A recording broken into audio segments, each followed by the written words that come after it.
Bonjour, je suis Sang Sibek. Voici les informations sur l'attaque aérienne entre Israël et l'Iran. Voici une zone résidentielle de Tel Aviv, détruite par une attaque iranienne. Un missile balistique est tombé ici, rasant de nombreuses habitations. Ici Tel Aviv. Ce matin, un missile tiré depuis l'Iran a attaqué une zone résidentielle de Tel Aviv. Un drone Shahed lancé depuis l'Irak se dirige vers Israël. Le drone semble avoir été lancé par des milices pro-iraniennes en Irak, et non par l'Irak lui-même. Un engin explosif est tombé à Irbid, au nord de la Jordanie, blessant 2 civils selon les rapports. On ne sait pas encore qui a lancé cet engin explosif. Cet incident s'est produit alors qu'Israël et l'Iran échangèrent des attaques. L'armée jordanienne refuse toute violation de son espace aérien, mais l'Iran et Israël continuent leurs échanges de missiles malgré ces propos.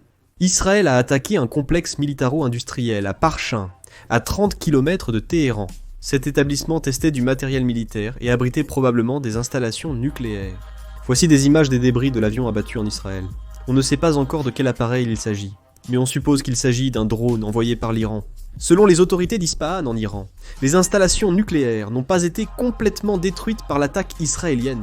Selon l'Organisation iranienne de l'énergie atomique, les dommages au site nucléaire de Fordo sont minimes. L'Iran déclare avoir déplacé les équipements clés vers un autre site avant l'attaque israélienne sur ses installations nucléaires. Selon Reuters, l'Iran déclare que dans les prochains jours, les bases militaires américaines au Moyen-Orient pourraient être visées par des attaques. Si l'Iran attaque les bases militaires américaines, la guerre risque de s'intensifier considérablement.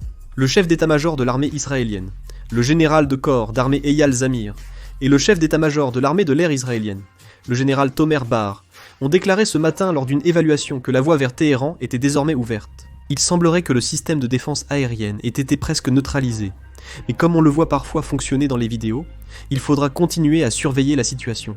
Les avions de chasse israéliens mènent actuellement des frappes aériennes au-dessus de Téhéran, révélant une baisse significative de la capacité de défense aérienne de l'Iran par rapport au passé.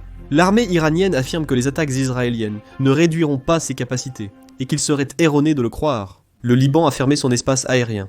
Nicolas Maduro, président du Venezuela, a condamné la frappe israélienne contre l'Iran, la qualifiant d'attaque criminelle violant le droit international et la charte de l'Organisation des Nations Unies.